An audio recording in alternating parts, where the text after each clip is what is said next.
I'm back.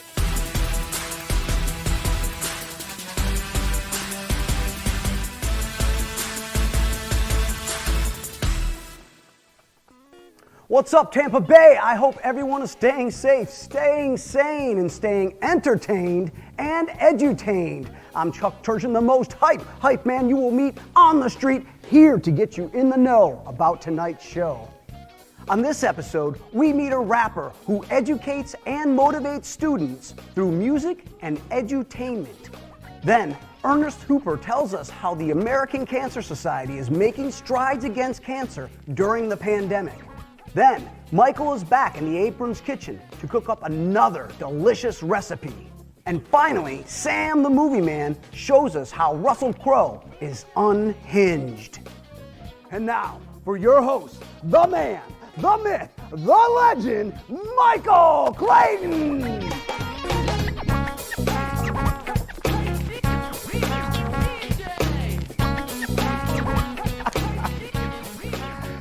Man, so 18 years ago, I was a freshman in college, and I had my first child, a beautiful baby girl. Now, during the first year and a half of her life, she spent 3 days out of the week and every other weekend in a car seat in the classroom with me at LSU. I had a routine. I would give her a bottle, she would take a nap, and then I can focus on my classes. At the same time, get a few brownie points from a few of the ladies on campus. No, ladies, I'm sorry. I was only 19 years old, so please don't judge me. Fast forward to 19 years later, and now last week I had to move my baby girl into her dorm room where she's now a student at my alma mater, LSU. And I must say, it was really, really weird. I mean, totally weird. I mean, most people would be like, man, I'm getting old, man. My baby girl is going off to college. But for me, it was like totally opposite. And I'm 37 years old. We're at Target getting things, and I'm seeing people in their late 40s and 50s shopping with their kids. I'm like, what's going on? You know, we're moving into the dorms. An old man was struggling with a little refrigerator. I was like, Gramps, you know, I got a dolly if you need help. He was like, that's my daughter. I'm a Pops, all right? I was like, sorry. Careful with that back though, Pops. I mean, listen, Pops is better than Gramps, obviously, yes, but it was still weird. All right, now here I am, this young whippersnapper, enjoying the first days of college with my baby girl, and I'm around well-seasoned people, all right? It just felt awkward, you know? But just in case young people are watching, listen, they did it right. I did it wrong. I jumped the gun. So try your best to be as seasoned as possible, please, when it's time for you to take your kids to college, because it's possible for me to be a grandpa before I'm 40. I mean, and I already got a bad back. You know, college kids be like, Pops, you need some help with that? And I'll be like, I'm a grandpa. I mean, put some respect on my name. Speaking of respect, my grandkids are going to call me G-Daddy, because I got all the swag. Speaking of swag, my guest today is putting a little swag in education for the kiddos, so I promise you, you don't want to miss it. Stick around.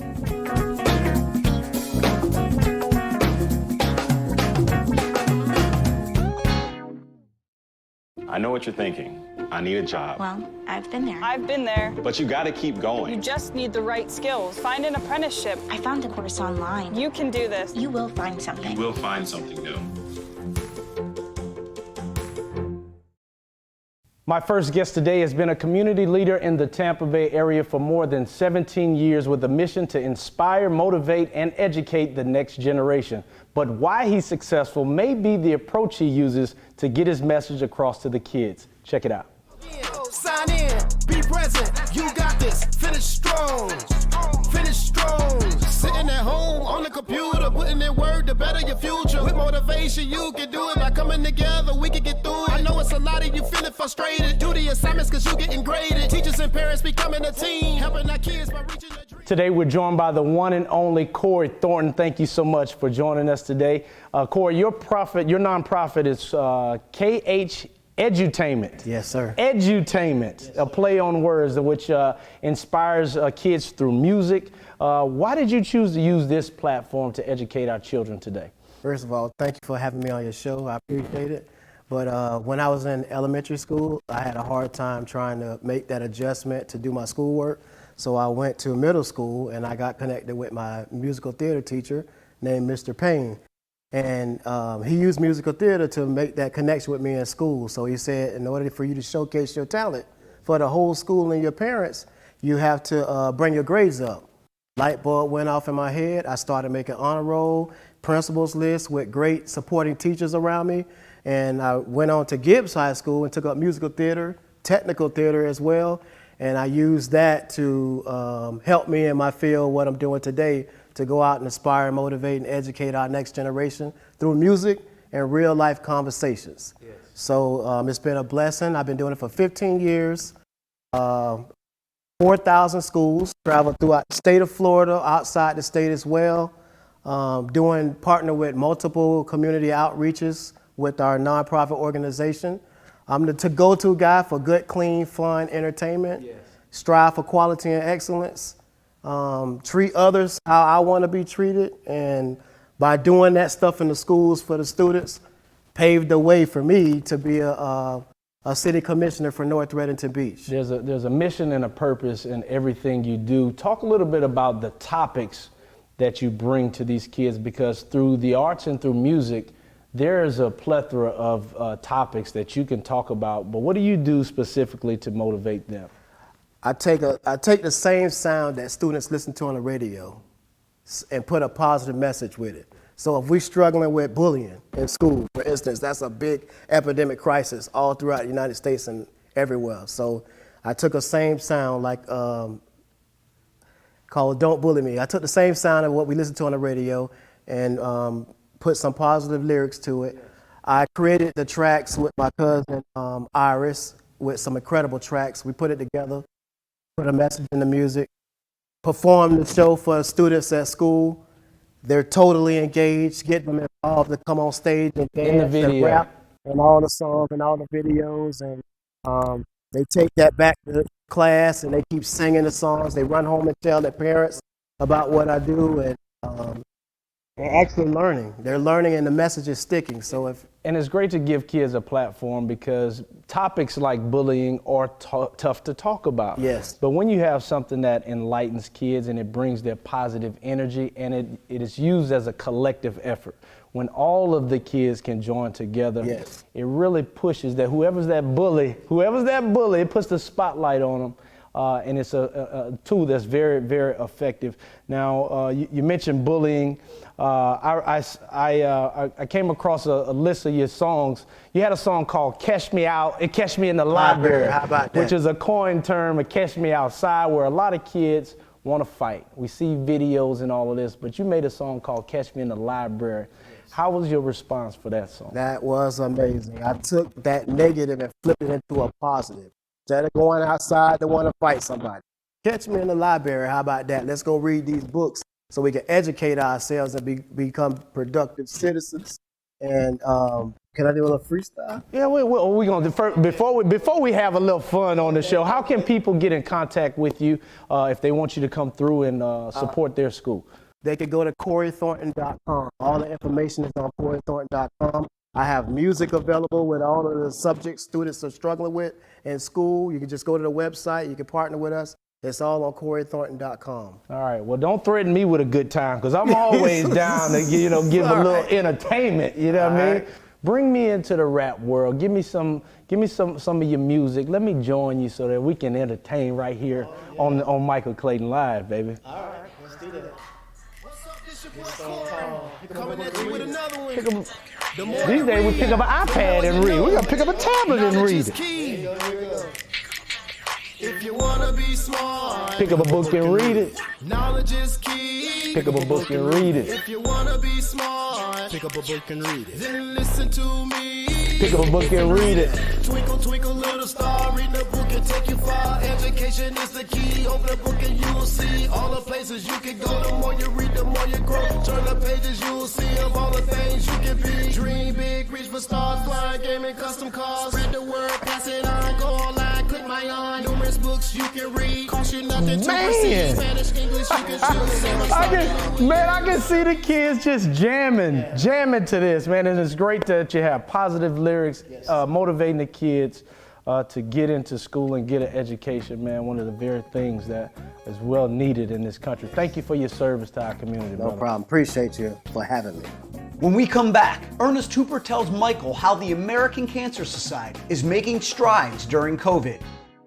The reason I came to Trinity Dental Arts is because my mouth was in horrible shape. It is a long drive here from Kissimmee, but was most impressed with what I saw. Dr. G's credentials, the training that she'd had, every person in this office made me feel very comfortable. And then by the time they walk out, you have a different person. And to see that over and over again is so fulfilling. My next guest is no stranger if you've been a reader of the Tampa Bay Times, where he worked as a columnist for many years, but now he has a new role as the communications director of the American Cancer Society. Please welcome Ernest Hooper. Thank you so much for joining me today. Oh, thanks for having me, Michael. Well, Ernest, obviously COVID has impacted so many businesses and sports and also charities. How has the pandemic affected the American Cancer Society, and kind of how are you adjusting to these new times?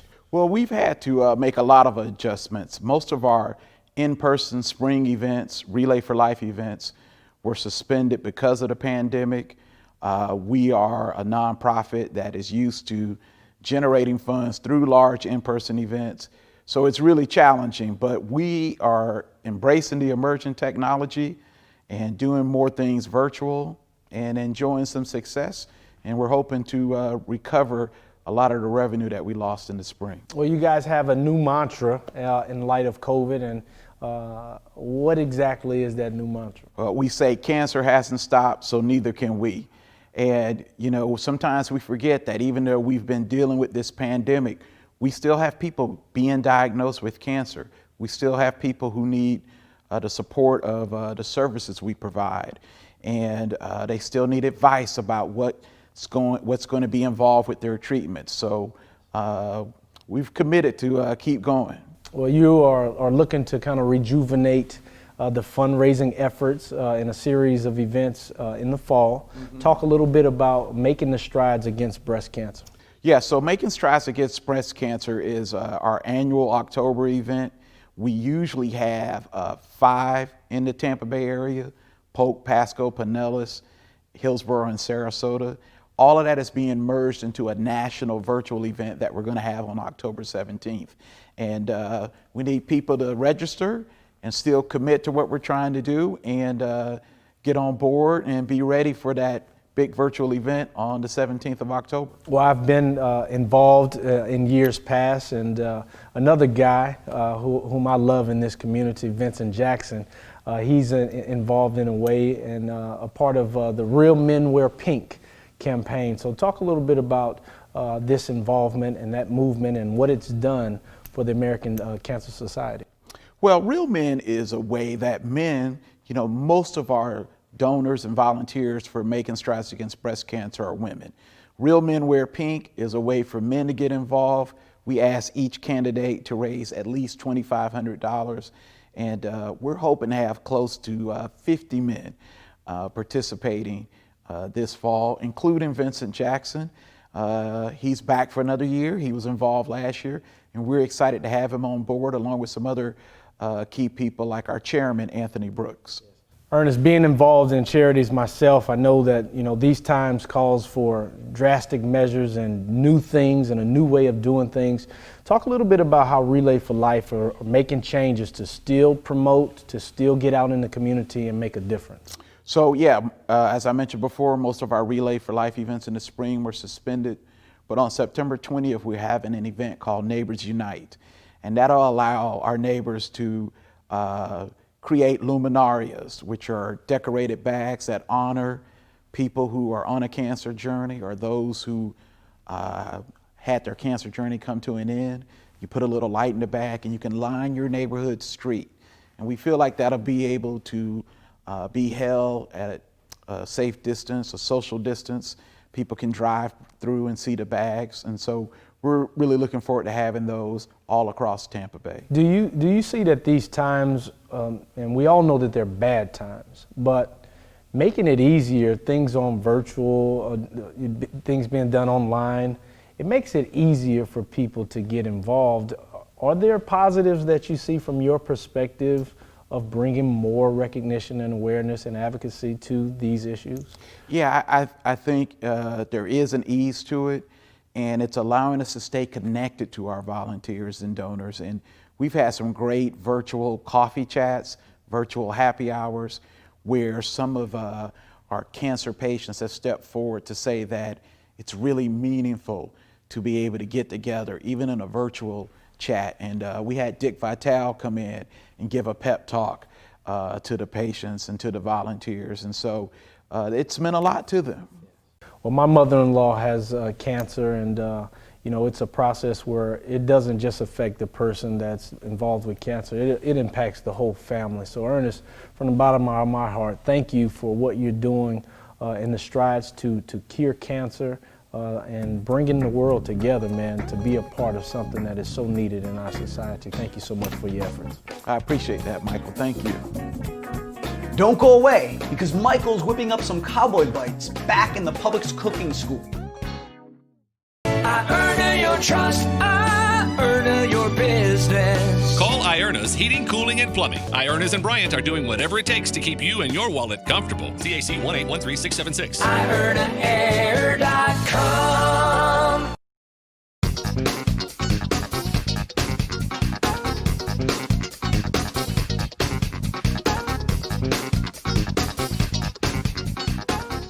We're back at the Publix Apron Cooking School, and I'm here with Chef Anthony Lagerfo. And in last week's episode, we learned about the actual introduction to the school, a school that needs no introduction. You've been here for 20 years. This week, I really want to focus on the many different types of activities that families can enjoy. I have 5 kids.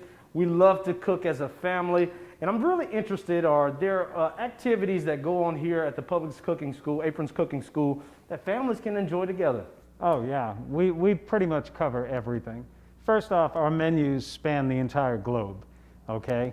But we offer kids camp, teen camp, junior camp when the kids are out of school. So anytime they're on vacation, they could come in here and spend 2 or 3 days in a row cooking food from around the world. In addition to that, we do private parties. We do cake decorating parties. We do sushi parties. But my favorite is our chopped parties. Oh man. Yeah, so like just say you brought in a group of 10 people, right? We'll divide your group in half. You get a mystery basket. You have about 10 minutes to go downstairs and shop in the biggest pantry in Florida, okay? And then when you come back up here, you have to have a dish ready to make, and you have 30 minutes to start and finish your dish. Nothing wrong with a little competition. No, not at all, not at all. But then you know what the best part is? Afterwards, you sit down and our chefs prepare a meal of your choice. And you sit down, have some drinks with dinner, and enjoy the rest of your time up here in the school. I love it. Well, if you're just like me and you have a lot of kids and they are of age, there's nothing better than relaxing, having a glass of wine with the wife, and letting the kids do all of the damage in the kitchen. It is wonderful. We enjoy it all the time. So what are we cooking today? And what's the name of this delicious meal that we're preparing? These are Cattleman Cowboy Bites. Cattleman Cowboy Bites. And the name comes from a famous steakhouse called Cattleman's. So, and this was one of their appetizers. So that's what we're featuring right now. It's cream cheese based. But if you look at these ingredients, come on, you can't go wrong. Can't go wrong. Just bacon, right there. The bacon alone sells the whole dish. What I did ahead of time, I took some corn, sprayed it, grilled it, and cut it off the cob. We got it right there. Did the same thing with the green onions, but we need these green onions cut, right? So let's get our knife skills.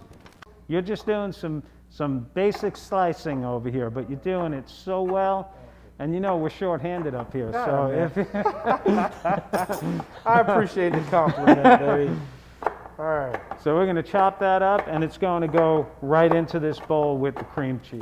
That's all the cutting we need to do right now. We have the corn, bacon, jalapenos, cheddar, and these are pickled jalapenos that have been chopped up. Now, all of these ingredients obviously are available right here at Publix, right? Of course, yeah. Everything is always, this is something you can make year-round. Yes. This isn't a seasonal dish. So I have some Creole seasoning right here. You're talking my language a little now. A lot of people don't know how to pronounce this, and I'm very interested. You're a man from New York City, all right? How would you say this right here? What's that? The name of it. The name? I would say Tony Chacheres. Chacheres, all right, I but like it. The thing is, you got to move your shoulders when you got to say Chacheres. Chacheres, Chacheres. And I would have been like, man, what are you talking about? This is Tony Chacheres, you know? You're from Louisiana. Hey, tomato, who cares? Because the taste is just delicious. We could just say it's Uncle Tony. How's that? Uncle right? Tony. We're going to add some Uncle Tony in there. Thank you, Uncle Tony. And look, you know, I always come prepared, right? You learned that last week. Oh, so this time you can always pick got your a heat. pocket You can of pick greatness. your heat, okay? Whichever kind of heat you want. All right, I like it. We can do both. Booyah. A little booyah. You know what's good about adding Tabasco? All right. There's vinegar in there, right? So it's going to add a little bit of sour acidity or bitter acidity. I like it. Which is going to be a nice balance on your palate, okay? I like it. Now, some people are, you know, Louisiana hot sauce.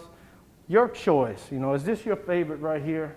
Actually, no. No. I like Crystal and I like Sriracha. I love Crystal with a little honey. Yeah. Crystal with a little honey on some fried Little sweet and chicken. Spice. It make you do this, chef. Hey, have you? It make you dance, you know?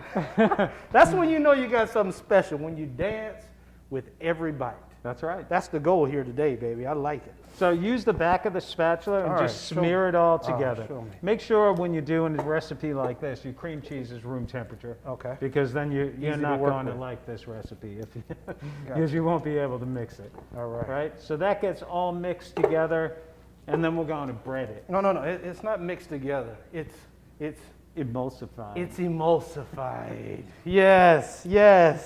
So next thing we're going to do is bread it. Bread it. Okay? So I have some cornstarch, buttermilk, and panko breadcrumbs right over there. I like using portioning tools, so everything's the same. So we're going to take a scoop and smear it against the side of the bowl so it's nice and flat. Smear it. And then squeeze that right into the cornstarch. Right here? Yep. So normally you would do flour, egg, and breadcrumb. Okay. But we don't want the coating to be too heavy. So cornstarch is a lot lighter. I got So you. now you could just roll that around in the cornstarch, drop it into the buttermilk, To the buttermilk.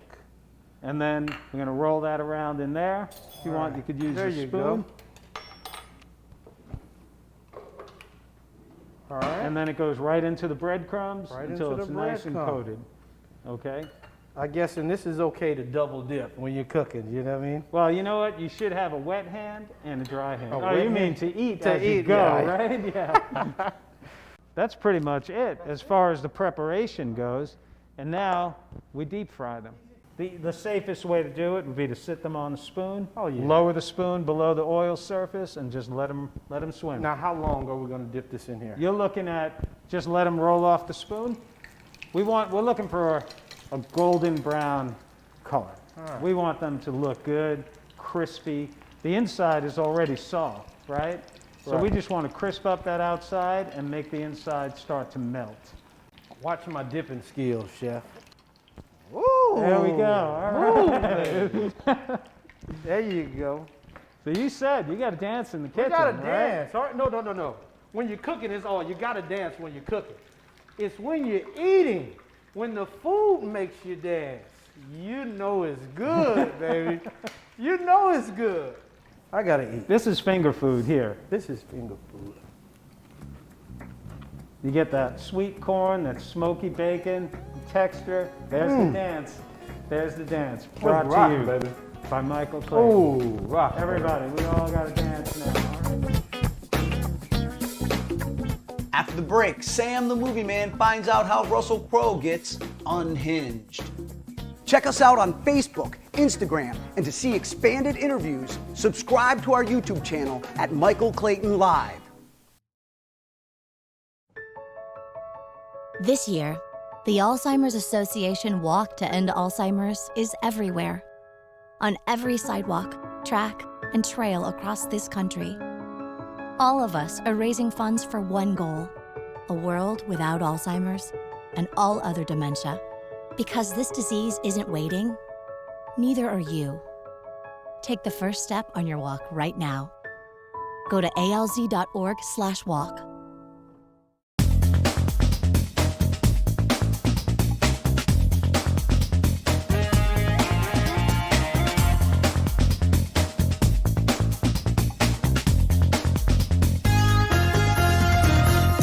Her name is Rachel. She's having a bad day. A day that's about to get a whole lot worse. Come on, man.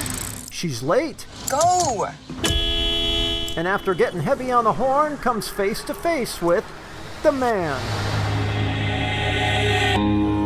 I'm serious. That's Russell Crowe's character's name in his new film, Unhinged. You know what a courtesy tap is, young man? He's called simply the man. And if Rachel's mood's a bit crunchy this morning, well... Mom! His mood is an earthquake in the making. Having a kind of a hard time lately. I'm sorry. Unhinged is a road rage tale that's been actively targeting the title of first film to play in theaters upon the post-COVID reopen. It already opened in Europe, the UK, Australia, Asia, and Latin America, and has a tentatively planned U.S. opening date of August 21st. Now, Unhinged wasn't exactly love at first sight for the Oscar winner. He's road raging. When I read it, my first response, my instinctive response was absolutely not. Yet the script quickly found itself to be a page-turner in Crowe's eyes. I don't think you really know what a bad day is. In large part due to the place he feels we are as a society at the moment. Seeming inability of people from different perspectives to have a polite conversation with each other. Yet it was also the story's bottom-line simplicity that helped cinch the deal. She just yells at the wrong dude on the wrong day. Karen Pistorius, who plays Rachel, says that if you drive, well, you're going to relate. The story will travel across the world, because everybody will be able to relate and have a story. Production was often down and dirty on the New Orleans set, with car chases mapped out using Matchbox toys. Tapping into that unbridled, uncontrolled rage proved a less tactile endeavor, certainly for Crowe. Sounds like you're waking up. I'm wide awake. That question, how am I going to do that? That's one of the most exciting places you can be as an actor in cinema. Look for it to hit theaters pending their reopen on August 21st. For Michael Clayton Live, I'm Sam Hallenbeck.